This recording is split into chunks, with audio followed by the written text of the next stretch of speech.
Wow. All right. Hello, everyone, and welcome back to the Think Zebra podcast. It's nice to have you here. I just managed to get Kate to dislocate her finger by accident, so that's a cracking start to the podcast. He says accidentally. I wasn't to know that it was going to happen, was I?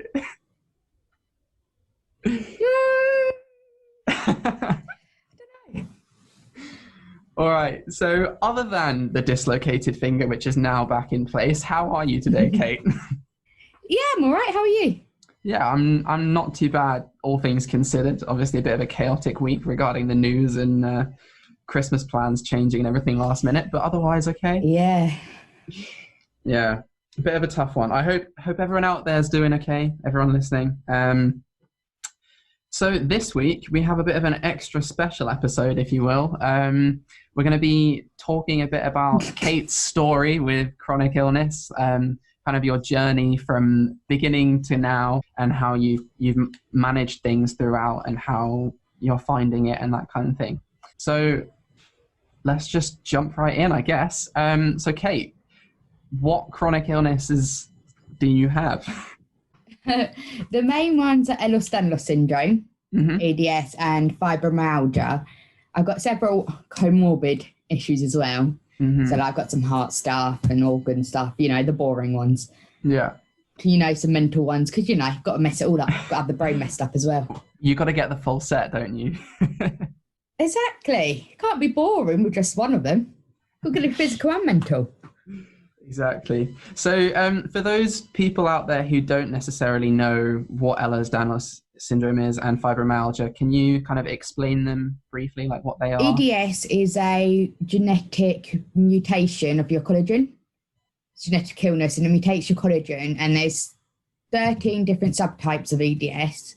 I've got the hypermobile one, and basically it affects everything. So your skin, your joints, everything is what collagen's in. And then fibromyalgia is the motor neuron system one. So it's a bit like, I'm in the fire industry, I'm going to use a fire alarm thing. So in a fire alarm, you have a false fire alarm go off. That's basically what your nerves do. They send a false fire alarm that causes false pain. Right. And that's what it does, basically. Okay. So, and, some other bits as well, but that's the main bit. Yeah. Okay, so when did you first find out about your chronic illness? So was it upon your diagnosis? Was that the first time that you heard about both of these illnesses, or did you know about them beforehand? EDS I heard about a week beforehand. My mum's friend, when she was pregnant with my brother, she lives in Ireland now, she's got a classical EDS, and she was actually the first person in Ireland to get diagnosed with EDS. Oh, wow. Interesting fact. Years ago. And when the doctors were saying stuff, when I was doing testing, that mum went, this is quite similar to her, but different. So that's the first time I heard about it. Yeah. And then turned out a different type. And fibro, I didn't get diagnosed that till like 2 years later. But I heard about that afterwards, probably because I heard about EDS, and a lot of people have fibro with it. So you sort of learn about it. They kind of go hand in hand, I guess, a lot of the time. Yeah. So if you look back to your childhood, were there any signs that you were ill all along and you just didn't realize till later on, or was it something that kind of gradually got worse for you? There were signs since I was born, but it got worse as I got older. So I had choking and swallowing problems, which I still do, which is because of the collagen in that. I had ear problems, but I thought it was just being a kid because it was similar, and like my tonsils were weird part of that, and I had pain, but I thought it was normal. And then I started dislocating, had x-rays, people didn't know why. And and then as I got older, everything just got worse and worse, and more stuff came, more parts dislocated, all the fun bits. Yeah. So I guess looking back, you can pick out a few things that might indicate that you've got this, but at the time you just didn't know. At the time it was just growing problems, kid stuff. And then when I was 18 they went, no, When you're so young and you have chronic illness, a lot of the time it seems like so many of the things that you're going through are put down to things like growing pains or just a part of puberty and growing up, when in actual fact, I think it's very difficult, because while the average person probably does experience growing pains and things like that, trying to distinguish what's normal and what's not is quite difficult. Oh yeah, 100%. Like, and because especially EDS, because it's collagen, it's such a broad range of stuff that they don't usually get connected anyway. Like, if you think about dislocating, you then don't think about your throat. Yeah. So it's hard to connect with how different it is, the symptoms. Yeah. How did you get diagnosed? Because we talked about this a bit in episode 1, which if you haven't listened, go have a listen. But so for you, it was quite a long process. It took years in order to get to the point that you're at now. So how did you sort of go about that? Well, I was in and out with doctors when I was younger for reason and hospital for knees and that. But in the end, when I dislocated, I just carried on like I do now. But the only reason I think I got diagnosed when I did was because I was in a train crash when I was 16. Yeah. And I dislocated and swelled and all this stuff to one of my knees. I thought it was my normal one. It wasn't, slightly worse. And they were like, the ambulance was like, come to hospital. I was like, no, I'm fine. So I stood up on the bus going to Ely rather than, sit down. And I walked over a mile home. Oh, wow. From the train station up a massive hill. And I went to college the next day. And it wasn't until like 5 days later I went to minor injuries. And they're like, oh, you've got this and that. And then other stuff. So I was on crutches on and off for about a year. And like helping me do stuff and everything. And then it was like 7 months later or something, another problem was getting worse. So then they referred me to physio. And I had about a year, and then they're like, you're improving in ways you should be, but you're not getting better. You're not, like, we don't know what's wrong with you. Yeah. So then I got to specialists, and then they referred a specialist physio, and then they referred me to a rheumatologist. And then tests and everything. So it was quite a passing me about sort of thing. Yeah. Okay. But if it wasn't for the train crash, I probably wouldn't have been diagnosed. So what do you think it was about the train crash that led to this diagnosis? Was it the severity of your injuries, or? I think it's because it's degenerative, the condition. There's stuff that can make it degenerate faster. Right. Get worse. And I think the train crash caused some of my symptoms to get worse. And then the recovery from it caused other symptoms to get worse. So it just quickened up one of my deteriorations of my illness. Right. Okay. So I think that's why. And I think it's because people actually looked into it. But before they were just going, oh, you're fine, here's a couple of meds. I see. So I guess sort of one thing leads to another. And I mean, I guess that's most people's diagnosis journeys, when you have one thing that happens, whether it is a new symptom or something like you that provoked a deterioration that sort of encouraged doctors to look into it further. Yeah, just happens when it happens, really. But you got to make sure you push it, because it does take a while. Yeah, I was going to say, especially with like a degenerative condition. This is perhaps going a little bit off track, but I just thought of a question.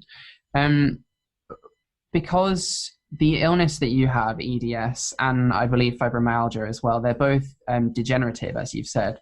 Does that mean that these changes happen very quickly, or is it slow over a long period of time? Or do you find that all of a sudden something will happen and you'll realize that it's got worse in one way? It's a bit of all three. So sometimes it's a really quick thing with deterioration. Sometimes it's over a long period. You don't realize until that one thing you go, oh shit, actually, this is now my everyday. Yeah. Yeah, it's like sometimes quick, sometimes slow. Sometimes you just think you're in a flare and then realize, oh, nope, this is my new normal. Right. So it's all, it's a bit of a guesswork, really, trying to figure out what's your new normal, or if you're just in a really long flare and stuff like that. Yeah, that must be quite difficult emotionally to handle. when you say that you discover that like all of a sudden this is your new normal, or you know things are only slowly going to get worse, that kind of thing. It must be quite challenging to navigate. Yeah, it is. There's days where you're like, where am I going to be in 20 years' time? Am I even going to be able to look after myself? Yeah. Like living alone, like, am I able to do that? I definitely need adaptations and all that now already. So thinking about sort of all that stuff when people go, oh, I'm doing this, you're like, I don't know if I can do that. Yeah. But then I just try and think, well, I do what I can now, because then at least I will always have sort of ideas, and whatever stage I'm at, just do what I can and push. Yeah. And then I know, I've done my best sort of thing. Is there anything that you do particularly to get through those kind of difficult emotional moments in this journey? Is there anything that you found that's helped? Walks. Mm-hmm. Especially this year, when I can get out for a walk, when my body allows me, whether it's just 1K or 12K or whatever, it just, with some music playing, it sort of clears your head, or talking to your friends on the phone at the same time as you're walking over. Just, that's what helps, just being able to get out of the space and go play and get lost, because I get lost all the time, and just go places that I'm able to. Yeah, sure. That's really nice. Do you have any tips or tricks for anyone who's got EDS or fibromyalgia or both for handling those kind of ups and downs, these flare-ups? Yeah, it's I would say, like, and I'm giving advice here, but I'm really bad at taking my own advice, so isn't everyone? Like, don't think I'm preaching. But I would say, don't, like, when you're in a flare, you're having a bad day, don't push yourself too much. Like, listen to your body, because then you just make it worse for longer. Mm-hmm. Like, if it's a day where you just got to stay in bed, do that, and talk, like, have some friends that you can just message and rant to. Mm-hmm. Put on TV programs that you really like, that you've watched loads of times, so you don't have to concentrate, because we all know on bad days you can't concentrate, or flares or whatever. Yeah. But you have one, you know it, you don't have to concentrate, it's just a TV program you like, or a film or whatever, just to try and get your mind off it as well, but not worry about missing anything. Yeah, that's awesome. You've posted on some of your social media accounts, particularly your chronic illness blog, a few clips of you during a spasm. And I was just wondering, like, is that part of the fibromyalgia? I think it's part of the fibro and the EDS. Okay. The doctors just tell me, it's part of one of your conditions. Here's some meds. And I'm like, well, can we do some tests? And they're like, here's some meds. So yeah, that's what I get. Wow. So physically, that must be really, really exhausting, right? Yeah. So I always have, all the time, I have these spasms that you can't see in every part of my body. So that's adds another level of pain and thing. But then I get it where you can physically see it, and my whole body goes, and that is, it makes my fatigue worse, the pain worse. I often dislocate during it as well. Oh gosh. Yeah, wow. It can last, so it can go anywhere between 20 minutes. The longest it's lasted about 4 hours. That's such a long time. Yeah, but usually, like 80% of the time, I know when the big one's coming, so I can make it upstairs to my room or my bed. Yeah. Not all the time. Sometimes I'm stuck where I am, like outside in the garden. It's happened before, or, wherever. But usually I can sort of know when it's coming, so. How can you tell? Do you feel sort of weaker than normal, or? Yeah, it's a weird feeling. So I sort of, my spasms get a bit, my normal spasms, once you can't see, get a bit tighter. And then suddenly I start, like, I feel faint a lot, but I know the difference, because that feels tighter, and then I feel faint, and you get weaker, and there's sort of like, there's a feeling in my chest, and I can't describe, I don't know if it's for everyone, I don't know if it's just my body telling me or what, but there's sort of like a feeling in my chest as well. Mm. And I'm like, oh, one's coming on. Yeah. usually it also starts with my fingers spasming a bit more, because I can get just one part, so just my hand or my arms or my legs rather than the whole body sometimes. But usually when it's whole body, my fingers will start going a bit, and then I'm like, oh, that's going to happen. Yeah. So what's going through your head when a spasm is happening? What are you thinking?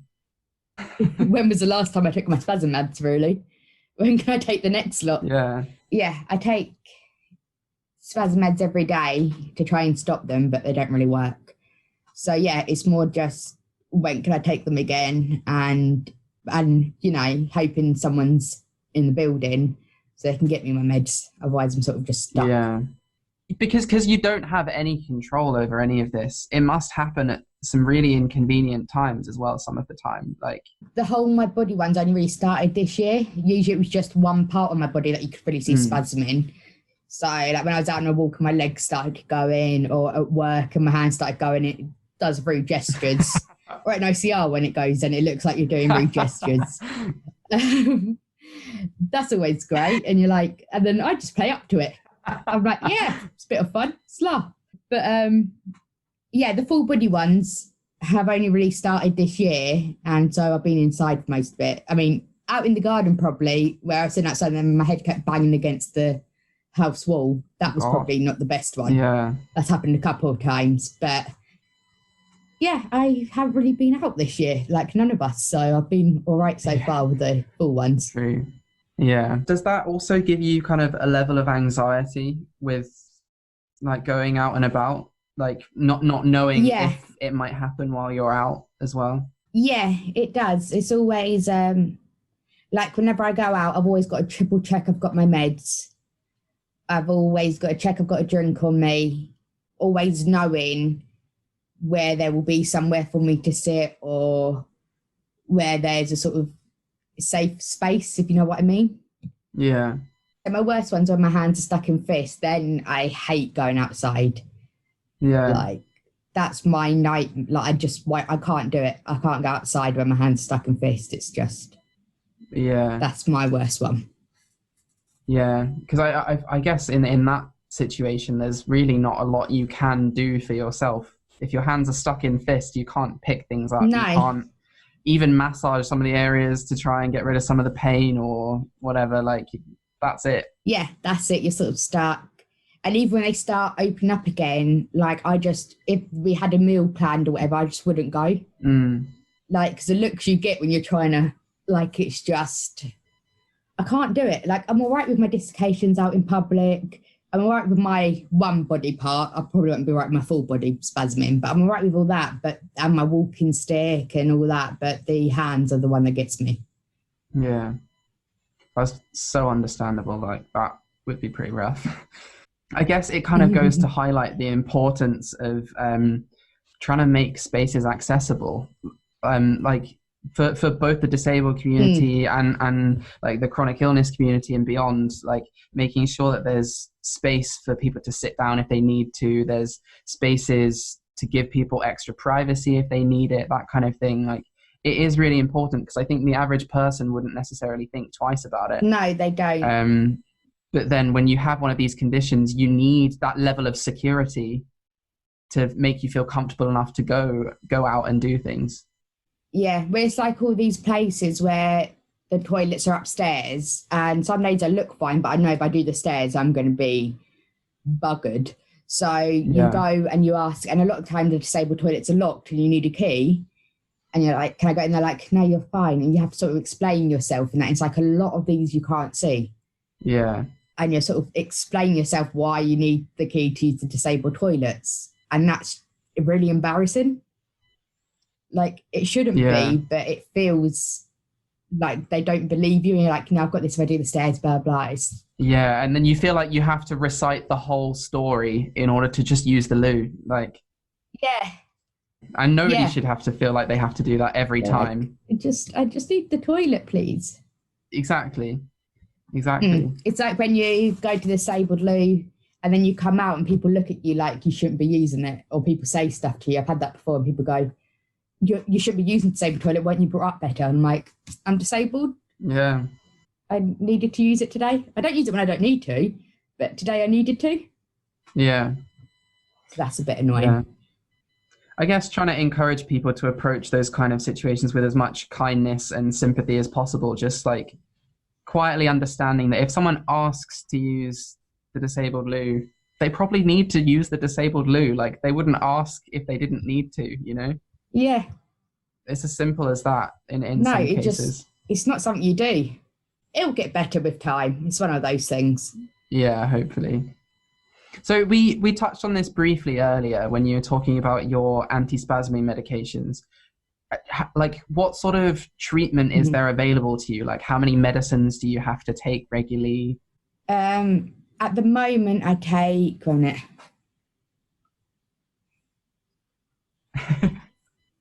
You know it's bad when you have to count it up.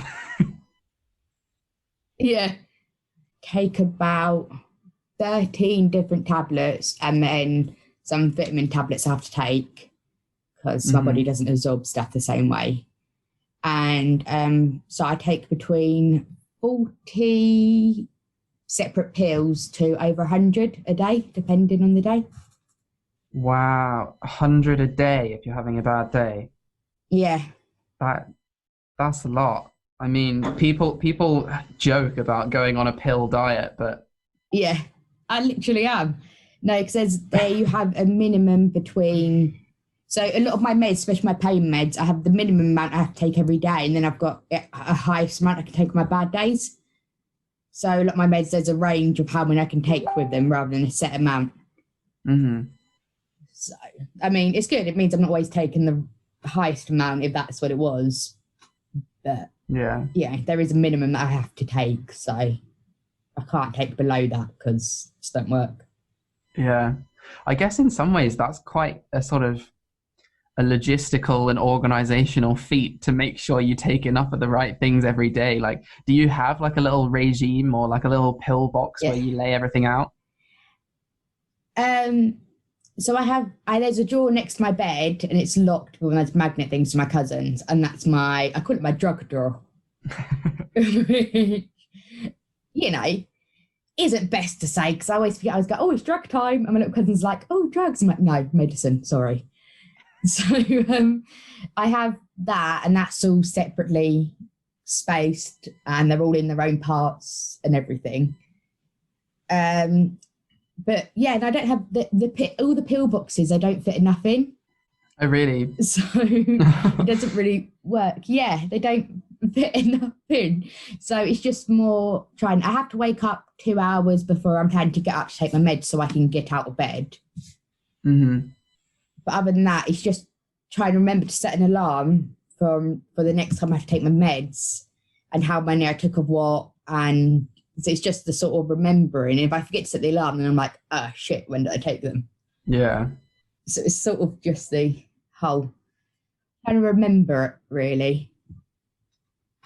Gosh, that's a lot to remember off the top of your head as well. Like, yeah, my first med they gave me after the train crash, I'm still on. So when I was 16, and then from there I've had more added, some taken off, more added. Like it's always changing my meds and what I'm on, what I'm not on. But yeah, it must be hard to keep track of a lot of the time.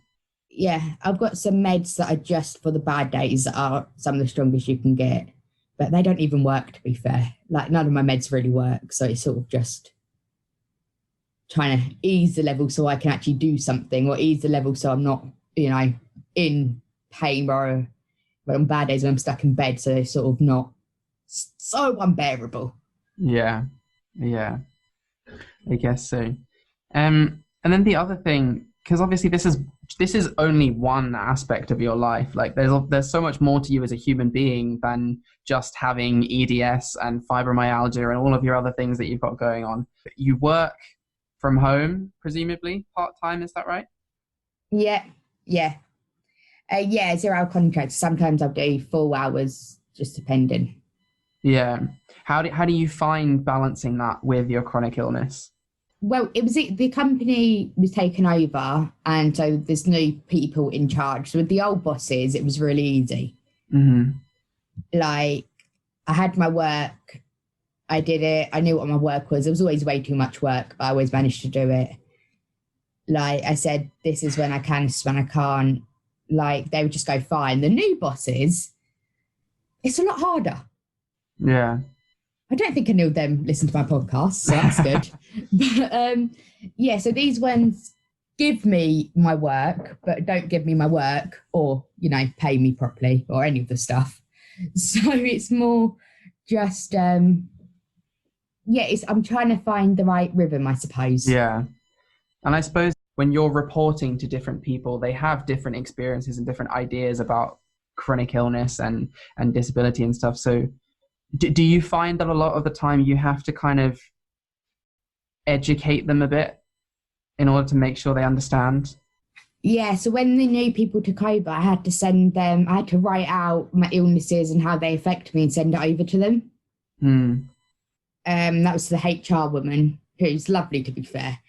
And then, like, one of the guys goes, "Oh, you don't have to explain yourself." But then everyone's like, "Oh, why isn't this done then?" I'm like, "Well, because I couldn't move." Yeah.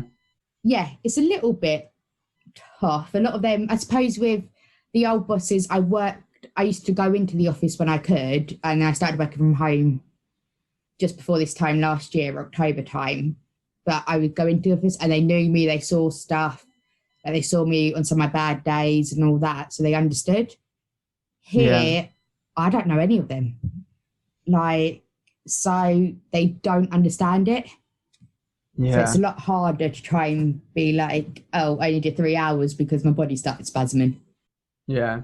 That's quite a tough position to be in, because at the same time that you want to advocate for yourself and others, it also feels like it shouldn't be constantly your responsibility to have to keep explaining everything step by step. Yeah, it really does. I'm like, I want to help myself and other people, like everyone with chronic illness, but sometimes you've had enough. Yeah. Sometimes it's just like, come on, it's not that hard. Yeah.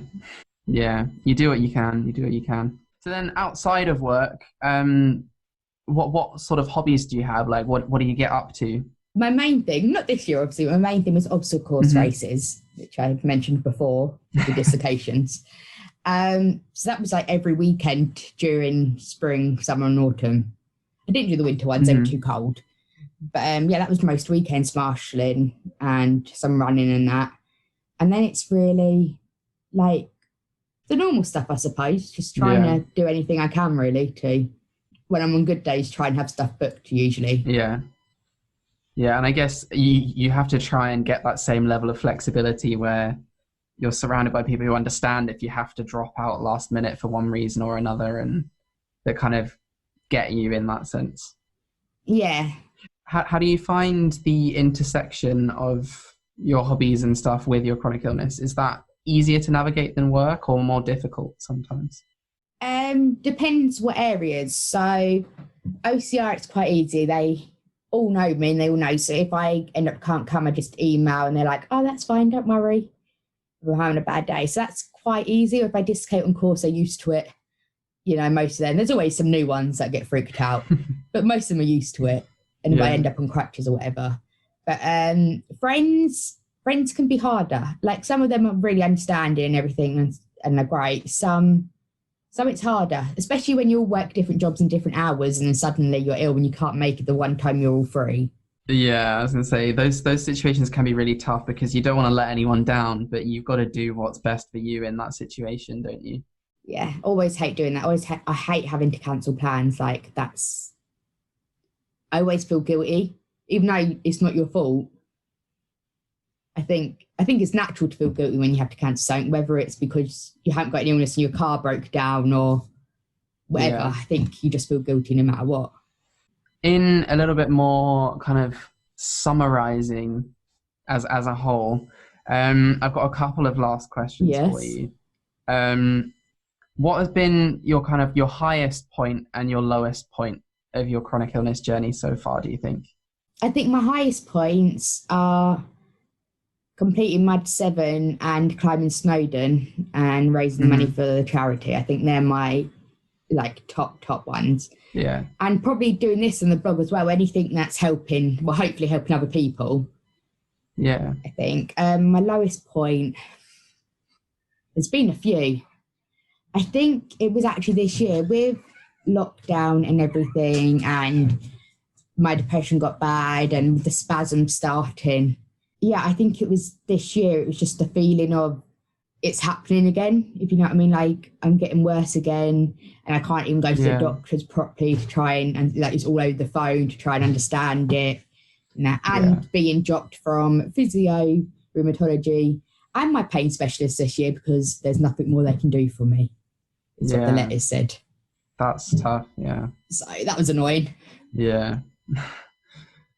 So where, if you were to summarize where you're at now in your chronic illness journey, what do you think you would say? Still at the beginning. Got a long time left, but I think I'm more content with it most of the times, like accepting of it. I suppose I'm on the part where I mostly accepted it and can talk about it and want to use it to do good things, I suppose. That's nice. I think that's a really, really like positive outlook. Obviously, it's difficult to keep that up all the time, but I think that's a really positive outlook to try and maintain at least. And then finally, how do you think your chronic illness changes the way that you think about your own future? Well, it's already changed my career. I wanted to be a physiotherapist, but when I got diagnosed, they were like, yeah, that ain't happening. And then it makes having kids more complicated because you've got, with it being genetic, you've got to figure all that out. And just not knowing, like, you can't have people say have the 5-year plan or 10-year plan. You can't do that. Because I think it makes it more uncertain. I mean, everyone's future is uncertain, but it makes it feel much more uncertain than for other people, I think. Yeah. So you're kind of taking it day by day as you go. Yeah. Yeah. I think whether you've got an illness or not, that's the best thing you can do anyway. Yeah. Yeah, I reckon so. So that is kind of a brief summary of Kate's story. I'm sure both of us could keep talking about it for much, much longer. If you have any questions, do send them in and we can always try and answer them. But for now, let's move on to our chronic illness in the media segment this week. It's a little bit different again. Ooh. So far, we've watched a film and we've listened to a song. And this week, what do we have, Kate? We have a documentary. Lady Gaga, 5'2". Yes, a documentary on Netflix. On Netflix, if you guys want to know. Yeah, so it's still on Netflix if you want to have a watch. I had a lot of very varying thoughts about this as a whole. And first of all, I think it should be said that this documentary is primarily like a film about Lady Gaga. Essentially, it's not dedicated to chronic illness or anything like that. So I think it's primarily aimed at people who like and support Lady Gaga as a personality, as a human being. So if you're going into it with the mindset of learning more about chronic illness, then it's probably not going to teach you a lot more than you already know. It's definitely not. It's definitely not going to do that. And the other thing that I have to say straight away is that never once did they put any kind of name or label to whatever was going on with Lady Gaga. Yes. And I thought that was a very interesting choice to make because as far as I'm aware, it is public knowledge now that Lady Gaga has fibromyalgia. Yeah. Is it, are there different variants of fibromyalgia or is it all? I think they don't really know that much about it, I don't think. Yeah. But no, I don't. Yeah, it's just one thing, but affects everyone differently. So I thought that was an interesting choice that they never chose to actually talk about it directly.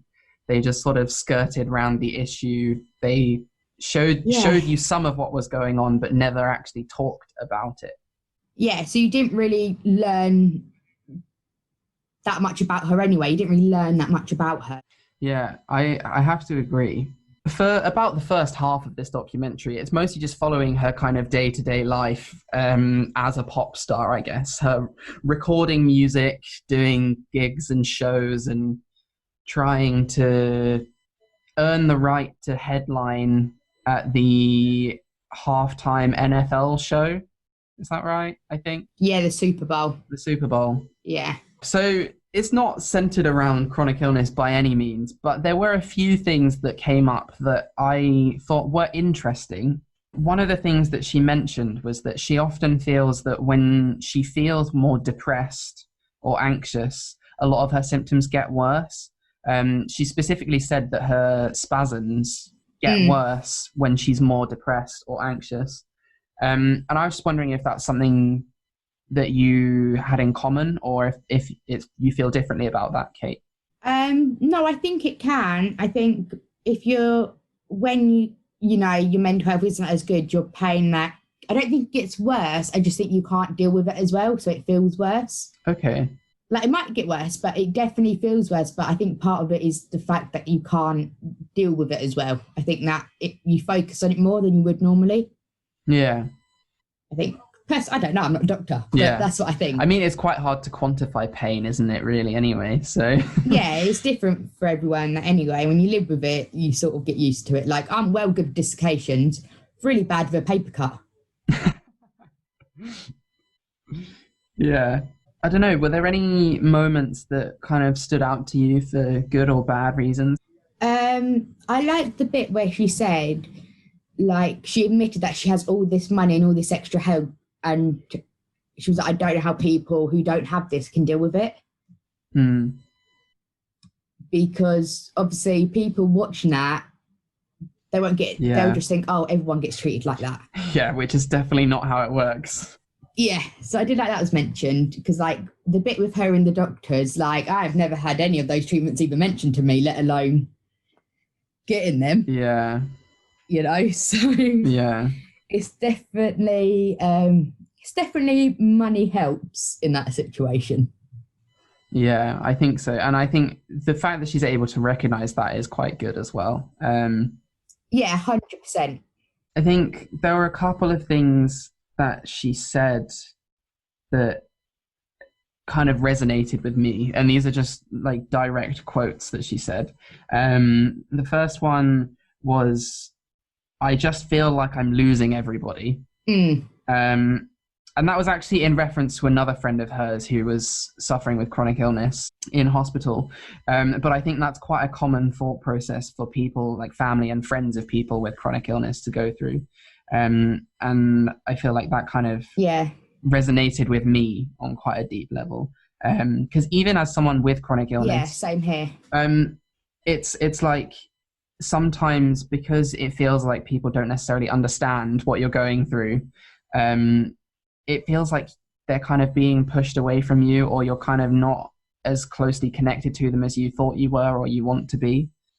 Yeah, I think whether you're the person with it or you're the family and friend, you either section you feel like you're losing your loved ones or you're losing yourself. Like there's definitely a feeling of loss for everyone involved. Yeah. And then the other quote that kind of stuck with me anyway was, perhaps this speaks more to my own mental health state or whatever, but it was, she said, I can never get it all right.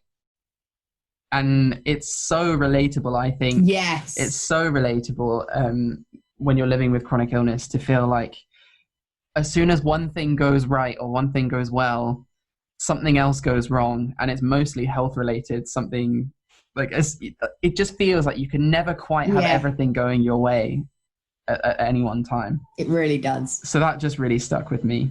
And then other than that, I just found it quite funny when she started listing all of her medications on camera. I just thought that was quite funny, because I think that's quite relatable. Like, I've had the same conversation with you a few times where we've been like, oh, so what medicines do you actually take? And they're 1, 2, 3, 4, 5, 6. And then every time you go to the doctors and like, can you tell me your medication? You're like, it's on the screen. All right, you've got to remember all the names, how much. Yeah. Like, it's on the screen, you can find it every time. What do you take? Oh, okay. Or can you bring all your medication with you? Oh my goodness. No, not really. It's not going to fit in my bag, mate. Like, no. There are a few other moments that I thought were quite poignant, at least. And one of them is when she was sitting in the doctor's office and explaining that she spent 5 years chasing this pain around her body. And she feels like she's just been surviving on adrenaline to like push her through it and shutting down her emotions just so that she can do her job and live day to day. And I feel like, I mean, I don't have experience living with fibromyalgia, but I imagine that that must be what it feels like a lot of the time. It really is. It's like, my friend said this to me the other day, right? That he tells me a lot. And he was like, Kate, you don't really tell me anything about emotions and that.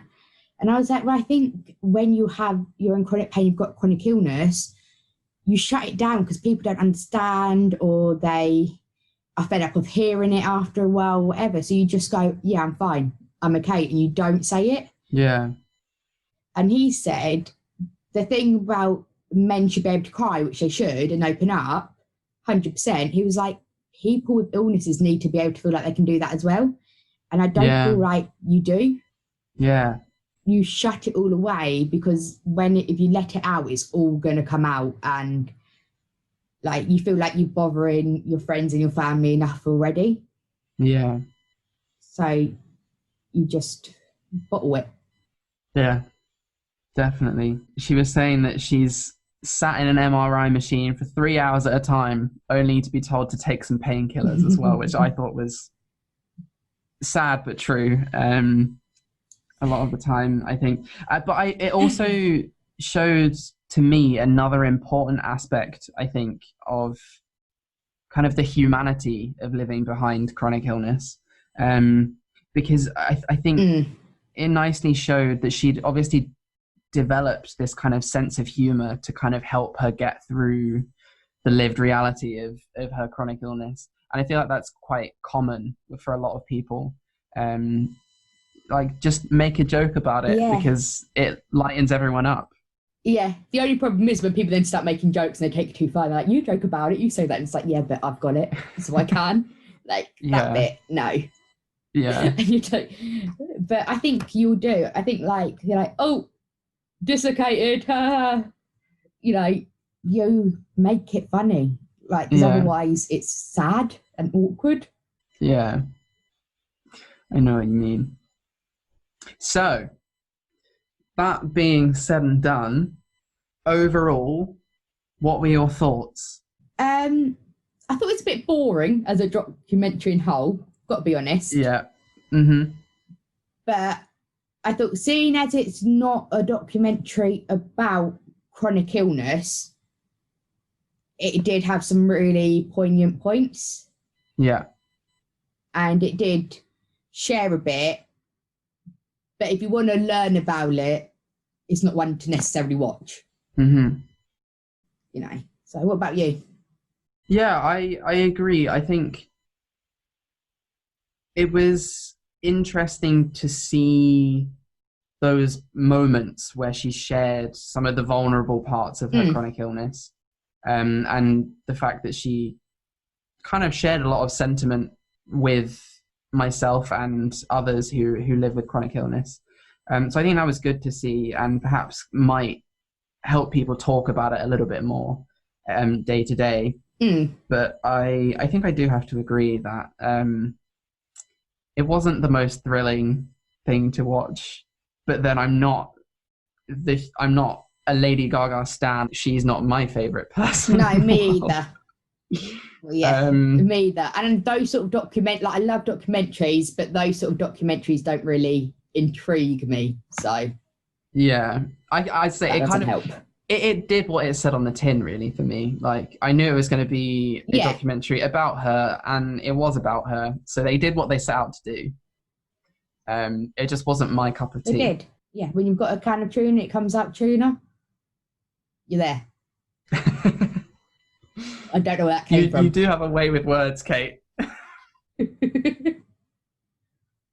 don't even remember thinking it. It just came out. Nice. So, on a scale of 1 to 5 zebras, what are you going to give it? Oh, it's hard because for the points it showed, I would say like a 3.5, but an overall, probably 2.5. Okay. That's interesting. I was going to say 3.5 as well for the bits that it showed, but I was going to put it down to a 3 overall because I wasn't super keen on it. But there we go. Yeah. So we're averaging 2.75 this time. You know, we're going to have to put together a leaderboard at the end of the series. Who's winning? The song. Avril Lavigne's winning at the moment. The song's definitely winning at the moment. I thought that was great. It's definitely the best one so far, by far. So, next up, we have a question. This week, we have a question from Owen, who I think this question was meant to be sort of a bit of a meme, but he asked, what is it like to be chronically ill? So, I think I'm going to adapt that question slightly to make it a little bit less memey. That question kind of made me think a little bit more in terms of, do you think you think about yourself differently because of your chronic illness than if you didn't have it? Yeah, I think you do. And I think you look at the world differently.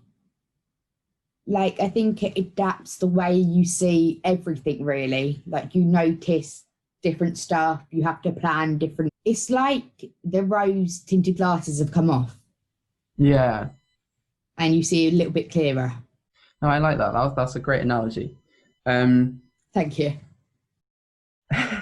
I think I'd agree, because I think inevitably when you're living with a chronic illness, it naturally becomes a part of your identity. So you do have to kind of adapt the way that you think about yourself and the way that you interact with others, because this new information makes you look at the world in a different way.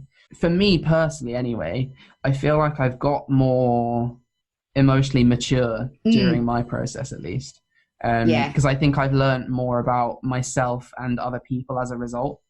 Because I feel like I know better how to handle situations, and that I've learned the power of communication through a lot of this as well. Yeah. I think it makes you more of an empath to other people as well. Yeah, I'd like to think so. Ah, well, that actually turned out to be a fairly insightful question. Thank you, Owen. It did. Well done, Owen. So I guess all that's left for us to say is... Thank you for watching. Thank you for listening. As always, do send us your recommendations for books, films, TV, music, support services, social media accounts, anything that you've enjoyed or found helpful or interesting. Send it our way so we can have a look at it and share it as well. Other than that, don't forget to send your questions to us. You can find us on all of our social media. We're on YouTube as the Think Zebra Podcast. You can email us at thinkzebrapodcast@gmail.com. And we're on both Instagram and Twitter at thinkzebracast. So get in touch, shoot us a line, and we'll be very stoked to hear from you. So yeah, might even, do a little high five and dislocate. If you're lucky. I hope everyone's having a safe and restful holiday season, or indeed a safe and restful period in life whenever you may be listening to this. Mm-hmm. And we will see you in the next episode. So take care, and we'll see you very soon. Bye. Bye.